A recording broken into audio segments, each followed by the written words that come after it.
Welcome to Mars Venus Coaching. I am your gender intelligence coach, Clay Smith.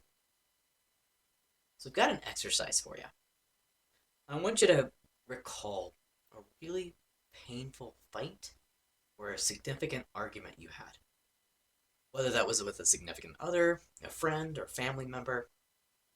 I'm not talking about that little tiff you got into it with your spouse on the way to work the other day. That one doesn't count. But, really go back in the filing cabinet of your memory and think, when was that knockdown, drag out, nasty argument or fight that you had? Where some stuff got said, some feelings got hurt, and maybe even a permanent rift was created as a result of that fight. Now, I'm not going to ask you to try and recall what you were fighting about. Oftentimes, my clients that share a fight or argument that they had 3 or 4 days ago, they threaten to throw in the towel and end a 30-year marriage. And I say, okay, well, what was that? What was it you were fighting about? Oh, I don't really know, actually. I forgot. But I bet you could remember the context that argument or fight was in. Were you in a car with your spouse on the way somewhere in a hurry, stressed out? Pretty soon the conversation turned into an argument, which turned into a fight. Some shit got said. The kids were in the back seat. Maybe this was over the holidays. The in-laws were in town. Somebody trampled on somebody else's eggshells. Somebody got offended, and now this person and that person don't talk to anybody, and nobody talks about it. We're just, moving on. Recall your fight that you had. What do you remember them saying that hurt your feelings, caused you to fight back, or perhaps just shut you down completely? What did you end up saying when you felt attacked? How did you end up feeling after this fight or argument happened? Did you guys feel heard and understood? In the exchange of the name calling and the blaming and the interrupting and the back and forth, did you figure out a win-win solution to whatever problem you were trying to address? Probably not. In today's episode, I want to offer you a relationship tool that I call In High Regards. Through interacting with our significant other, close friends, or family members, I want to inspire you to hold this communication tool as a core value in how you relate to other people. I want to introduce to you 3 aspects of this communication tool. First, I want to identify what disrespectful communication looks like. Next, I will illustrate how to communicate respectfully.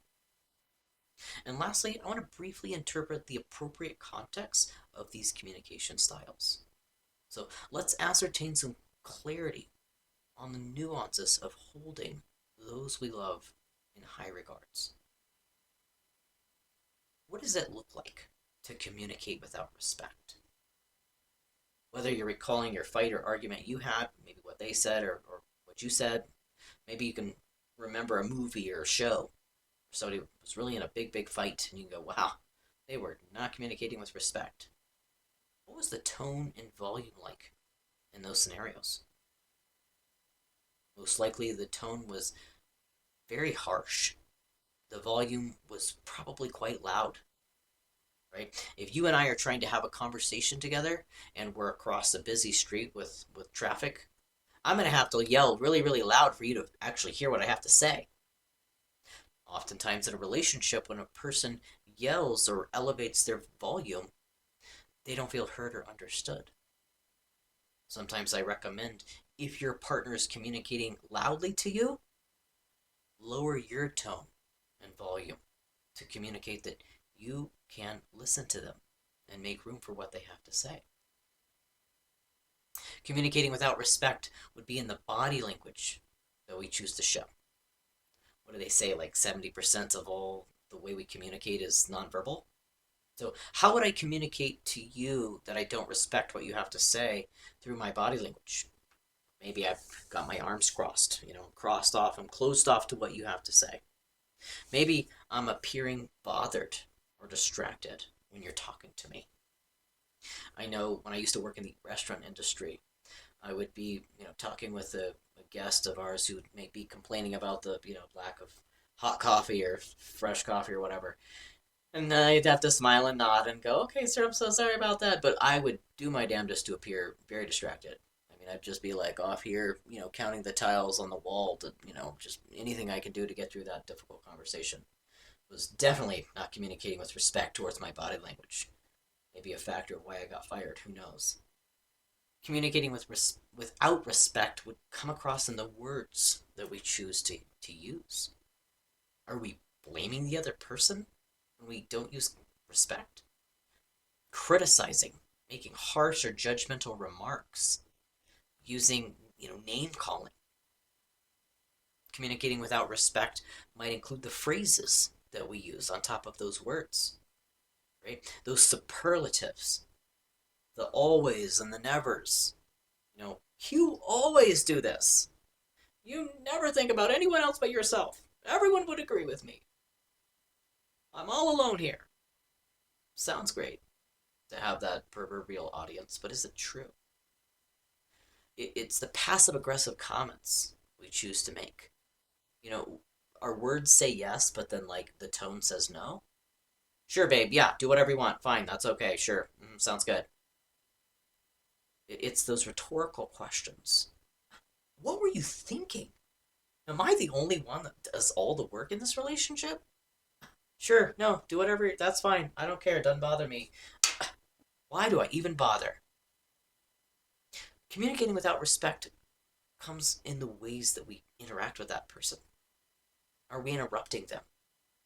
Dominating the conversation? Not letting them in?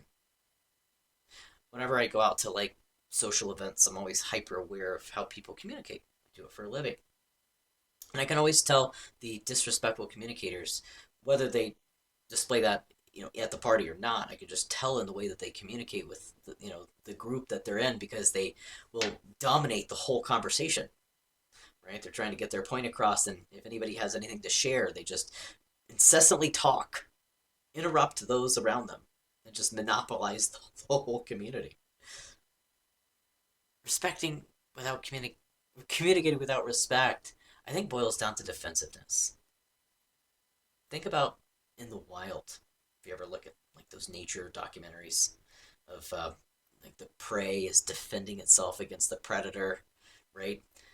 You can't respect someone or something that you have to protect yourself from. Mother Nature isn't respectful of their predators that they're trying to protect their prey, their offspring from getting eaten alive. They're going to do whatever it takes to defend them, their territory, their nest, themselves. So think about what does communicating without respect look like? Anytime defensiveness steps on the stage and grabs the microphone, respect's gone. It bows out. So having an idea of what communicating without respect is, let's turn the tide and look at what communicating with respect would be. Well, opposite to the others, tone and volume. Respecting someone has a lower volume. You're making room for observing their thoughts, needs, experiences. You want to hear what they have to say. The tone is open mindedness. I respect you. I respect your experience. Please tell me about your experience. I want to hear about it. It's the body language. Communicating with respect emulates an open posture. It emulates a engaged eye contact. You're locked in with that person. You're respecting what they have to say. Respectful communication also includes the words that we use. Are those words centered around polite and kindness? Communicating with respect would include those phrases and the ways in which we communicate. I think the biggest thing is patience. Some of us have a little harder time beating around the bush and getting to the point. So if you don't respect someone's point of view, you're just going to cut them off, interrupt them, finish their sentence, predict what they're going to say, jump in and insert your sovereignty on them. Respectful communication lets them finish up, even if they're interrupting incessantly. To communicate with respect would let them finish up and then state your want or need or thought or idea. Essentially communicating with respect, what it boils down to is, who do you admire? Who do you respect in your life? And how would you interact with that person? This communication tool, I came up with the name from a client of mine. I asked him, I said, who do you respect, in your life, help you kind of jog your memory of how to act. And he's like, I don't really have anybody I respect, but there's some people I hold in like high regards. So I said, oh, okay, all right, well, who would that be? And maybe it was a grandfather that was always there for him, or an actor, public speaker, somebody of, maybe a politician, I don't know, pastor, some leadership role kind of thing. So think about that in your personal life. It might be hard to say, oh, I respect this person, but who do you hold in high regards? Is it the boss that signs off on that Christmas bonus you get every year? Is it the pastor of that church that you go to? Is it the leader of that campaign that you're so invested in? Is it a family member, a friend that you've always had by your side? Somebody who backs you up? So ask yourself, how would I communicate with that person? If I was trapped in an elevator with that person, what would my communication be? Would I be blaming them? Would I be yelling at them? Would I be raising my voice? Would I be, accusing them, judging? Probably not. In fact, I'd probably let them speak more than I would. I'd probably be very initiating in my communication style. I'd probably be very encouraging. I'd probably speak with kindness. I'd probably speak with gratitude. So take that person that you hold in high regards and apply that same dynamic with your significant other.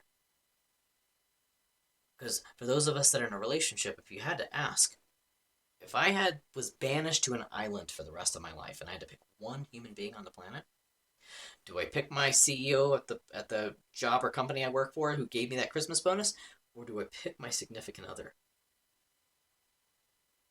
I mean, we've got to pick that significant other at some point. The CEO is great. The actor that does a great job, he made those 16 films, perfect dude, but you don't want to like spend the rest of your life with him on a deserted island, right? So why would you communicate with your significant other any less quality than you would communicate with someone you really, really looked up to? It just doesn't make sense. So let's interpret the appropriate context for each of these communication styles. What would be an appropriate context to communicate with respect towards someone, right? Let them finish their sentence. You're listening to what they have to say. You have an open posture. You're engaged. You're connected. If you're like anybody, you'd probably say, yeah, I would say all the time. Probably a good idea. Communicate with respect.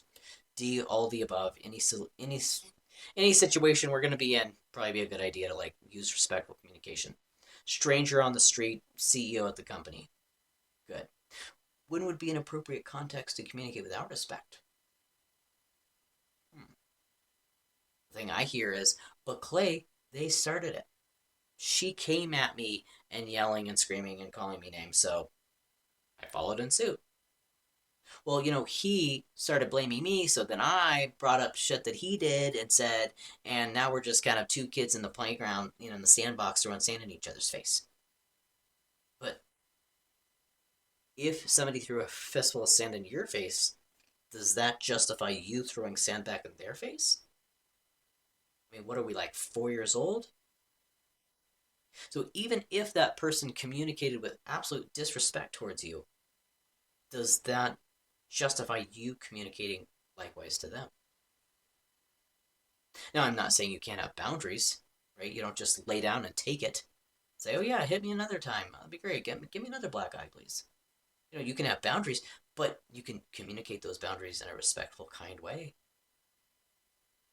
So I think the answer to the appropriate context of disrespectful communication would probably be never.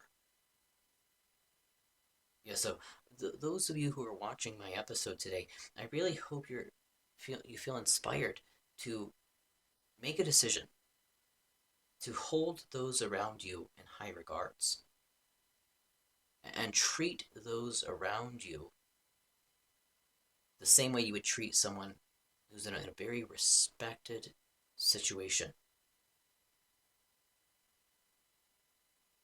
So I highly recommend you apply this insight in your relationship. And hey, if you'd like to book a complimentary clarity session with me to gain further insight on how to hold a loved one, friend, or family, significant other in high regards, or maybe you're on the opposite side. Maybe you're struggling with them not respecting you, and you know, as I mentioned before, the whole boundary piece. I'd love to give you some clarity on that. Feel free to click the link below to schedule a complimentary clarity session with me. Also, if you receive value from this episode, I'd appreciate you hitting that like button. And if you've been implementing this communication tool in your life, love to hear about that experience in the comments section below. Let's stay connected to those that matter most with us through holding them in absolute high regards and choosing not to communicate without respect in any of those contexts.